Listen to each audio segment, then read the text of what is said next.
That's supposed to do that? Nope. Happy Monday night. Let's talk about today for a few minutes. You guys know how these things work. This morning, the exhaust went back on the Le Mans Blue car. Both seats came out today. Seat twist repaired on all 8 cables between the 2 seats.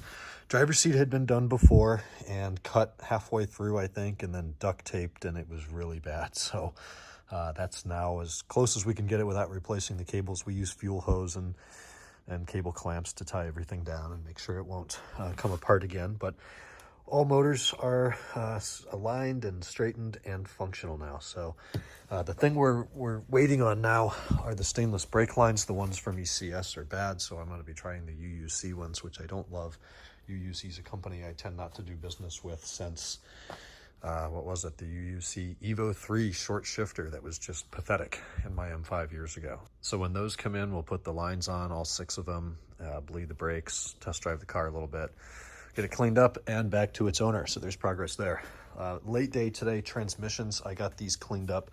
So this is the original one out of the car. We're going to be taking that rear cover off and putting it on here. So I've cleaned the rear cover there, and I've cleaned the rest of the transmission here, which is cleaned up very well using some high octane degreasing fluid followed by brake clean. Just lots of brown goo and oil coming off of it. That's still wet from brake clean, I think. Doesn't need to be spotless, but I'd rather not put one in that's dripping in goo.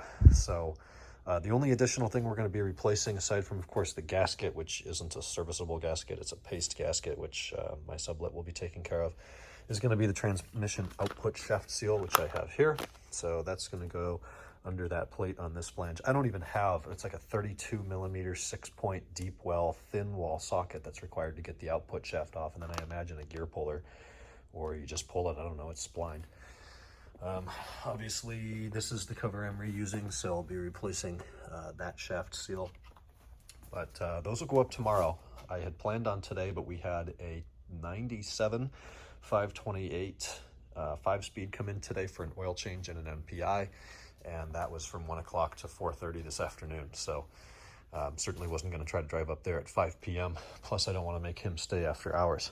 That'll be tomorrow. Also, hopefully picking up my headlight tomorrow from Kevin at Elite Finish. Then we finished the MPI on the Carbon Black 2000 M5. I had done the underbody work before, so we didn't need to do anything under the car. This was all interior, door panels, shifter, navigation, cluster, steering wheel, mirror, stuff like that. So that's finished, proofread, and sent out to the owner. And then up here on good old Sepang, so the drive shaft, the custom drive shaft that we had ordered and installed for him, had a vibration at 85 miles an hour and above, and it worsened with higher speeds. So pulled the drive shaft out, sent it back to the manufacturer. They checked it. It was a bad U-joint and out of balance. They've replaced the U-joint, balanced the shaft, sent it back.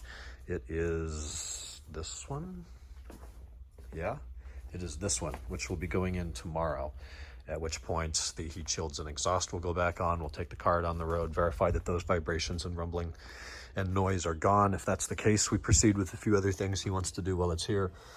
That being the Bank 1 Postcat O2 sensor, which I think was fouled because the little throttle actuating rod on cylinder 2 was missing.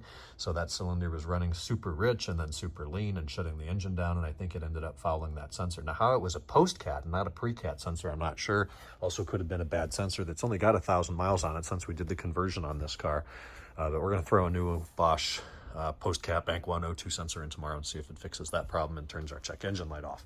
If all of that goes to plan, we will then move on to replace the front curved control arms, which are exhibiting the normal 50-mile-an-hour shutter, and under very light braking, you just have the steering wheel kind of move around like that. So I've got Miley HD arms and fresh hardware ready to go in, and that may happen as soon as tomorrow. On the 750, we talked to the guys that rebuilt the transmission, explained the rough 5.4 downshift. They said try a friction modifier additive that arrived today, reset the adaptations again, and just drive the car for a few weeks and see if it can work itself out electronically with the adaptations. So we're going to proceed with that. I don't know how confident I am with that route. If it works, great. I can't drive the car for 3 weeks. So I think what we're going to do is put the additive in, reset it, give it back to the owner, let him drive it a while. If it still exhibits the same rough 5.4 downshift, then we're going to have to maybe exercise the warranty on the transmission. Very frustrating, a lot of labor. We'll lose money on that, but we'll do what it takes to get the car right.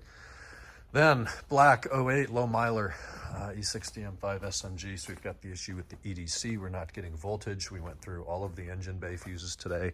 Real late at the end of the day, so we're not going to dig too much deeper. But there's what, 5 fuses in there. All of those are fine. Relay's fine. 10 amp F1A fuse is fine. All of those fuses are fine. The relay inside the car is fine. Fuse 1920 and the big 60 amp are all fine.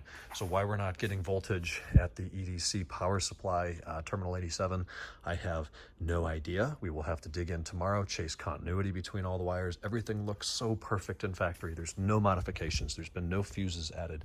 I have yet to see a wire tap on this car.